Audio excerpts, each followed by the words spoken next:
Bonjour bien-aimés, que le Seigneur vous bénisse au nom de Jésus-Christ. Alors comme nous l'avons dit autrefois, nous entamons notre série relative au retour du Seigneur Jésus-Christ et comment est-ce que le Seigneur détruit les œuvres du diable. Alors aujourd'hui, je veux parler de 4 points majeurs sur ce phénomène-là.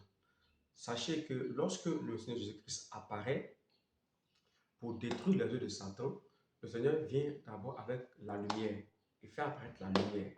En fait, la lumière, lorsque la lumière apparaît, elle expose les œuvres des ténèbres. Et ces œuvres des ténèbres sont mises à nu et donc détruites. L'apparition de la lumière, c'est tout simplement la connaissance de la vérité révélée. Quand la connaissance de la vérité est révélée, alors les puissances des ténèbres sont affaiblies et détruites. Alors Dieu détruit les ténèbres en amenant la lumière pour que les hommes aient la connaissance de la vérité. Parce que la Bible dit que vous connaîtrez la vérité et la vérité, bien sûr, vous affranchira.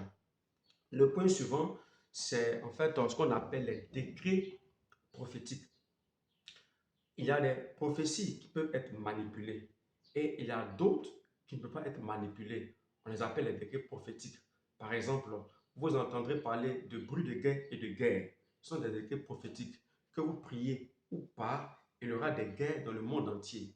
Et donc, Dieu libère des décrets prophétiques en disant, je vais arrêter l'ennemi bientôt, je vais détruire l'ennemi bientôt, il sera enchaîné bientôt. Ce sont des décrets prophétiques. Que l'ennemi travaille, que les démons travaillent ou pas, ce qu'il a dit va arriver. Ensuite, Dieu détruit également les œuvres des ténèbres par, je dirais, comment dirais-je, par les prophéties. C'est-à-dire les promesses qui sont appuyées sur les alliances. Vous comprenez? Par exemple, il dit, si tu obéis à la voix de ton Dieu, voici ce qui arrivera dans la suite des temps. Vous voyez? Et donc, ce sont des promesses qui se basent sur les alliances. Et quand Dieu donne une promesse qui se base sur une alliance, cela veut dire que quand l'alliance est respectée du côté de l'homme, Dieu également respecte sa promesse. Et il a dit, si vous marchez dans mes voies, si tu écoutes la voix de l'Éternel ton Dieu, je te donnerai ce pays dans lequel tu vis et les forces des ténèbres ne pourront pas te vaincre. Vous comprenez? Et Dieu a fait alliance avec son peuple en disant, si vous marchez dans mes voies, les portes de ce lieu de mort ne prévaudront point contre vous. Ça, ce sont des promesses qui sont appuyées sur les alliances. Et en dernier point, il y a le pouvoir que Dieu donne aux anges pour renverser le diable. Vous savez, on a tellement surestimé le diable qu'on entend Satan, le diable, on a peur, on a peur, on a peur. Mais Apocalypse 20, le verset 1 au verset 2 dit que Dieu a donné le pouvoir à seulement un seul ange qui est descendu du ciel avec la clé de l'abîme et une chaîne en main.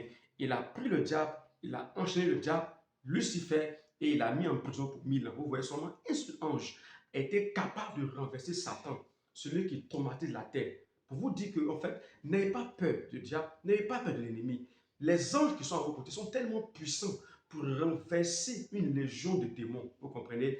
Et je veux dire à quelqu'un qui est triste, qui est découragé, qui est affaibli, Jésus-Christ revient bientôt et il a le pouvoir de détruire tout ce qui te renverse.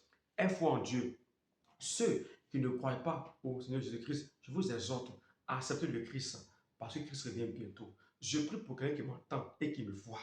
Je prie que toute puissance des ténèbres qui te retient captif soit brisée au nom de Jésus-Christ. Que la grâce de Dieu soit avec toi. Que l'onction qui conduit dans la vérité vous conduise dans la vérité. Que ceux qui sont malades soient guéris au nom de Jésus-Christ. Ceux qui ont une maladie de rein, je déclare que ton rein soit guéri et restauré. Dans le nom de Jésus-Christ, ceux qui vivent dans les problèmes d'épilepsie, que le mal d'épilepsie, ce démon, oui, qui te fatigue, te libère au nom de Jésus-Christ. Je commande à tous ceux qui sont envoûtés de l'être libérés. Je détruis la puissance de l'envoûtement. Je détruis tout ce qui est affliction, tout ce qui est oppression démoniaque. Te libère, te libère. Je te libère au nom de Jésus-Christ. Que la grâce du Seigneur soit avec vous. Soyez bénis au nom de Jésus-Christ de Nazareth. Amen.